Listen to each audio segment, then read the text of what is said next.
আপনার ফোনের লক কীভাবে চেঞ্জ করবেন অথবা এর ডাটা রিমুভ করবেন।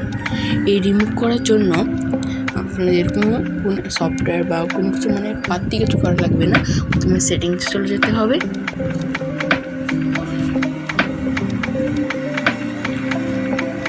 সেটিংসে যাওয়ার পর নিচে আসতে হবে, দেখছেন লক। লকের পর এখানে ট্যাপ করবেন, এখানে ফিঙ্গারপ্রিন্ট লক এখানে ট্যাপ করবেন।